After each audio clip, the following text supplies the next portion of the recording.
देखिए दोस्तों, कितना जल्दी जल्दी शुक्रवार आ जाता है है ना। आज सब काम करने के बाद फिर मैं निश्चिंत होके पूजा की, माँ की, अपनी माँ संतोषी की। ये देखिए, पूजा भी हो गई, हवन भी हो गया और यानी कि सारा काम मेरा हो गया। तो एक बार आप भी बोलिए दोस्तों, जय माँ संतोषी।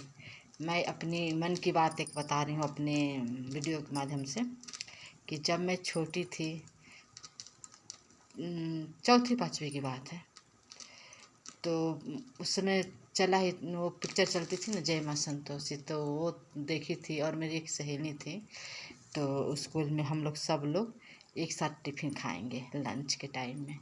तो शुक्रवार के दिन मेरी सहेली नहीं खाती थी हम लोग के साथ में, तो दूर बैठ के खाती थी।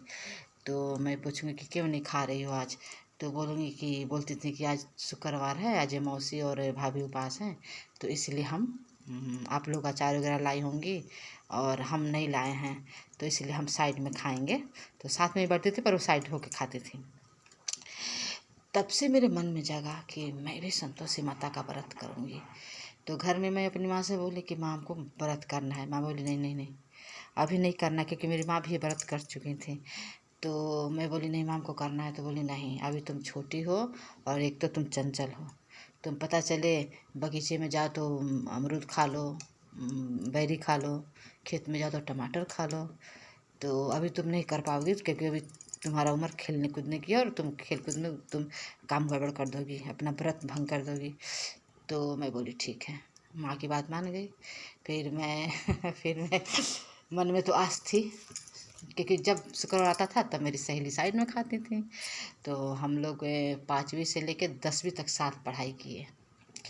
तो जैसे मैं 9वीं पास हुई तो 10वीं में मेरी शादी हो गई। तो शादी हो गई तो 2.5 साल के बाद मेरा गौना हुआ। तो मैं बोली माँ से कि माँ मैं वहाँ, माँ जब मैं बड़ी हो गई तो फिर माँ से बोली माँ मैं व्रत कर लूँ। तो बोली कि नहीं, तो फिर भी चंचल है, तुम घूमने उमने जाओगी और कुछ के कुछ अगर खा ली तो व्रत भंग हो जाएगा, फिर इसका उल्टा असर होता है। तो फिर मैं माँ की बात मान गई। माँ बोली कि तुम ससुराल जाना तो वहाँ संतोषी माता का पूजा करना, क्योंकि तुम्हारे मन में बचपन से ही था। तो मैं बोली ठीक है माँ। फिर मेरा गौना सन 97 में हो गया और मैं जबलपुर आ गई। जब मैं जबलपुर आ गई दिसंबर के महीने में, तो उस समय बारिश भी हो रही थी, ठंड भी ज़्यादा था। तो मैं अपनी माँ जी से पूछी तो बोली अभी नहीं, थोड़ी रुक जाओ, मौसम बड़ा होने, दिन बड़ा होने दो। तो फिर मैं बात मान गई। फिर मैं चैत की नवरात्रि से शुरू की, सन 98 से। और दोस्तों मैं आज तक ये व्रत कर रही हूँ और बहुत ही अद्भुत माता हैं। इनकी चमत्कार तो आप अगर आप करो मन से तो देखो, क्योंकि एक इनका तो आरती है कि यहाँ वहाँ जहाँ तहाँ मत पूछो कहाँ कहाँ है अपनी संतोषी माँ, अपनी संतोषी माँ।